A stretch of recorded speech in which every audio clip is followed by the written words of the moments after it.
Eu estava filmando a CSN, porque eu e mais dois companheiros tínhamos muito um sonho de filmar, de fazer um filme sobre Memórias do Cárcere, do Graciliano Ramos. Aí a gente tinha conseguido um contrato com a CSN, na verdade foi meu pai que conseguiu, e a gente estava fazendo um documentário, um longa-metragem sobre a história da CSN. Era um documentário encomendado pela CSN. Só que Volta Redonda era a área de segurança nacional. E eu fiquei 45 dias dentro da usina. Então, eu sei bem o que é aquilo ali. Quando eu digo isso para os trabalhadores, eu sei o calor, eu sei o barulho, né? Porque eu fiquei 45 dias lá dentro. Aí eu estava nas minas de Criciúma, né, para filmar o minério. Quando eu cheguei de volta na minha casa, eu soube que tinham passado por lá, batendo palma, fazendo barulho, me chamando. Eu percebi que eu ia ser presa. Logo em seguida, eu estava saindo para ir para o cinema, normalmente, e pararam 5 carros, isso era mais ou menos 8 horas da noite, por aí, 7 horas, pararam 5 carros na frente da casa e eles me arrastaram para o doicote. Eu não fui torturada, eu fui ameaçada de tortura, eles me puseram na frente das pessoas com quem eu estava lidando, né, que eram primos, inclusive, do meu ex-marido, que estavam inteiramente arrebentados, inteiramente. Uma mulher, né, tinha dito que eu fazia parte do comando de informação. Meu pai tinha, porque eu sou de origem burguesa, né? É bom que saibam, porque a ideologia não fica necessariamente de um lado ou de outro. Então, eu tenho isso e eu me orgulho muito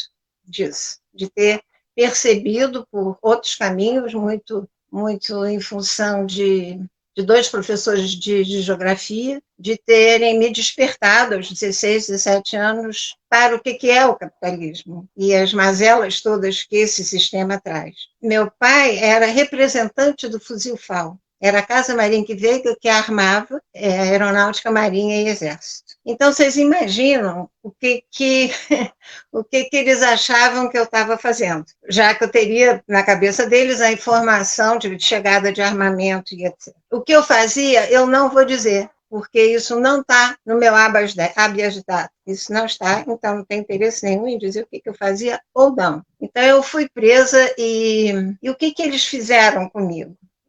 Eu tinha que ir ali naquele prédio do Exército que tem na Presidente Vargas, toda semana assinar o ponto. E eu percebia que eu estava sendo seguida. Então, você imagina o meu sofrimento de andar na rua, de encontrar com alguém que eles pudessem achar que era de uma determinada organização. E prender essa pessoa e torturar, e eu sabia que eles estavam torturando, e sabia que alguns tinham morrido, então era um sofrimento que vocês não têm ideia. Isso ficou um tempo até eu conseguir ir presídio. Eu fui presa no tempo do Médici, que foi o pior momento da ditadura em termos de prisões e tortura. Sandra, eu queria agradecer nesse momento a sua participação. É claro que você volta para a gente seguir a conversa. Eu quero fazer uma pergunta para o Adi. Adi Damus, ex-deputado, foi presidente da OAB no Rio, presidente da Comissão da Verdade no Rio e também Comissão Nacional de Direitos Humanos da OAB. Eu pergunto para você o seguinte, Adi, amanhã,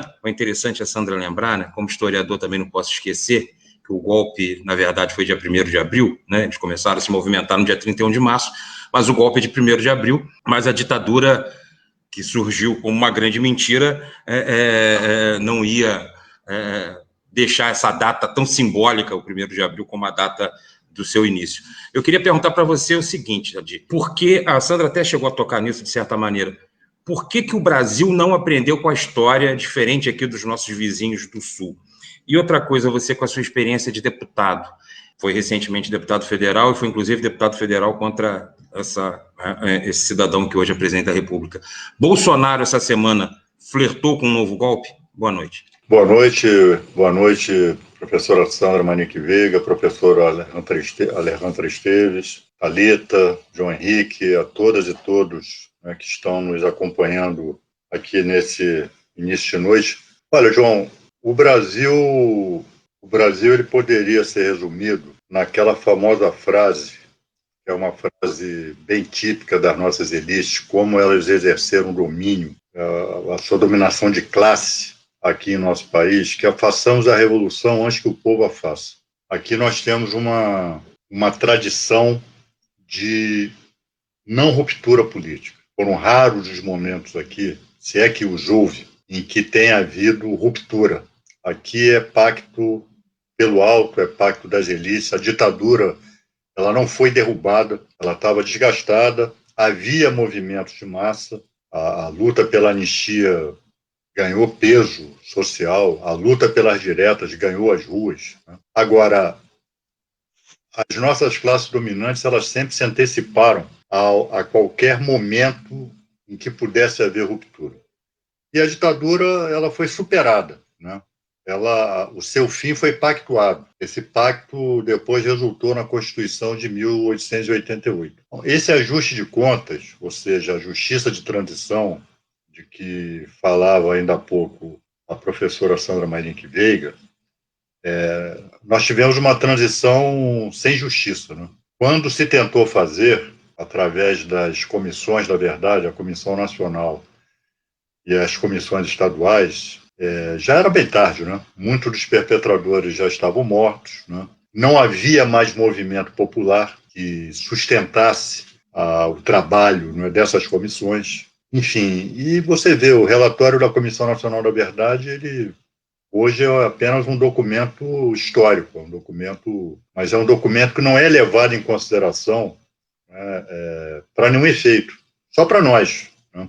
Retirarmos dados, denunciarmos, enfim. Então, isso marca, né, a sociedade brasileira.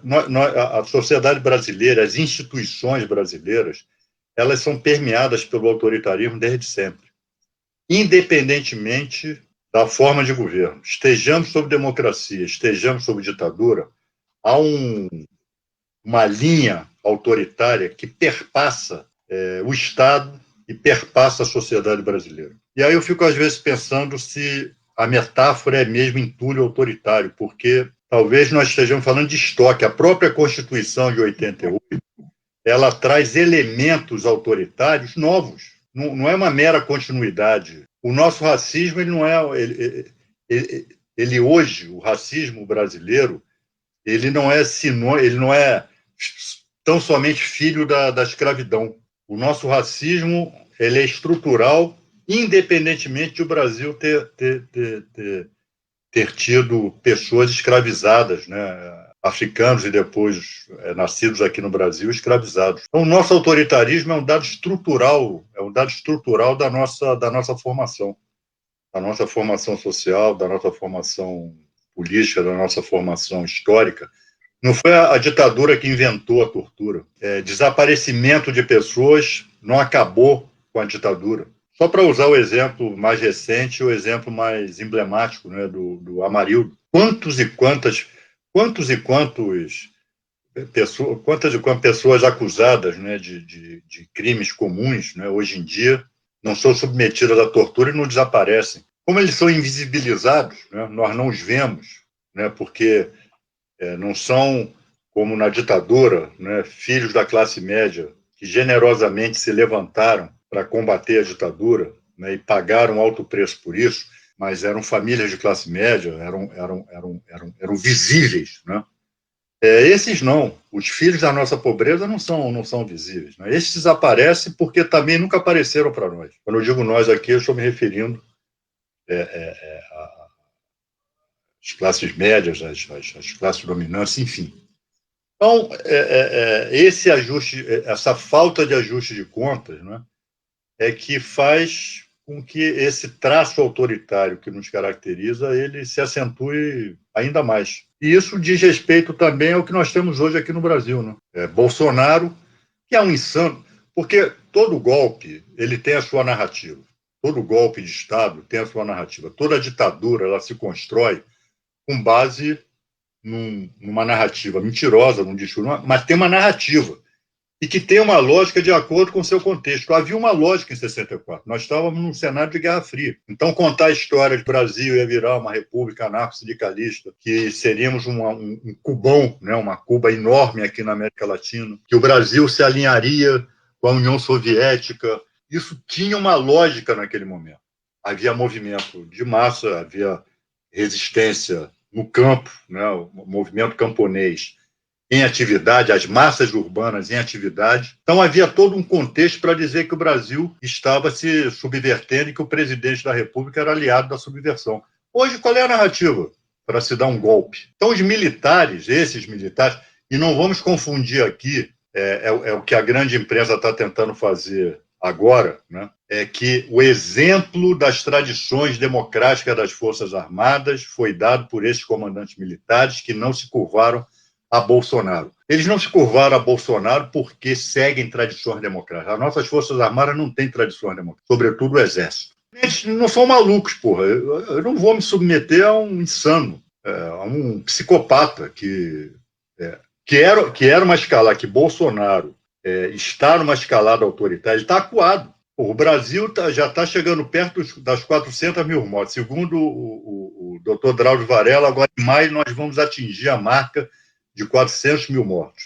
Já estamos chegando perto das 4 mil mortes diárias. 14 milhões de empregados. É um governo que não oferece qualquer perspectiva, qualquer projeto, né, para a sociedade, para o povo brasileiro. A perspectiva é morte. É a única coisa que ele oferece, é o rumo do cemitério. Então, ele não tem mais os apoios que teve em 2018. A grande imprensa não está com ele, a Globo não está com ele, os empresários não estão mais com ele. O Centrão, daqui a pouco, lá, eu conheço o Centrão de perto, eu convivi com o Centrão. O Centrão não morre afogado por ninguém. Centrão é um comitê de negócios. E Bolsonaro, ele tentou o quê? Vou trazer para perto de mim o meu exército, né? Assim que ele se refere ao exército, o meu exército. E isso estava causando descontentamento. Manifestações golpistas na frente do quartel-general do Exército lá em Brasília, aquelas manifestações na porta do Congresso Supremo Tribunal Federal, o menosprezo à gravidade da pandemia, né? E tentou usar o episódio da Bahia, com a morte daquele policial que teve o surto, né? Tentou sublevar as PMs, né? Ele está em confronto aberto com os governadores. E ontem, lá no Congresso, tentou lá aquela figura patética, como não poderia deixar de ser, que é líder do governo, aquele deputado, tentou imprimir o regime de urgência àquele projeto de lei da tal mobilização social. É mais uma amostra que Bolsonaro acuado, né? Agora, é bom também, é claro, eu não estou aqui dizendo que a possibilidade de um golpe, de uma escalada autoritária que culmine numa ruptura, não é possível. Acho pouco provável, mas possível é, até pelas tradições autoritárias que nós temos aqui, e mais. Esses generais são generais de gabinete, eles não comandam diretamente tropas, né? Eles não comandam diretamente tropas. Eles não são sargentos, não são capitães, não são majores, né? Tem um contingente bolsonarista aí importante. Segundo, a soma dos contingentes da PM soma um dobro em relação às forças do Exército, às tropas do Exército. E eles são mais afeitos a enfrentamentos militares, mais do que os nossos militares, que ultimamente têm se restringido a pintar, passar cal, né, no meio-fio e em metade das árvores. Essa é a atividade militar que se desenvolve aqui no Brasil. As Forças Armadas elas adquiriram aqui tradição mais de combater, né, povo, né, reprimir o povo, do que propriamente defender a soberania nacional. Agora, Bolsonaro hoje é um governante, do meu ponto de vista, enfraquecido, e não vai ser surpresa, eu não diria isso há 3 semanas atrás, mas hoje eu me arrisco a dizer que a possibilidade de impeachment de Bolsonaro, ela não está tão distante como estava há pouco tempo atrás. Eu não sei se o Brasil vai aguentar Bolsonaro até 2022.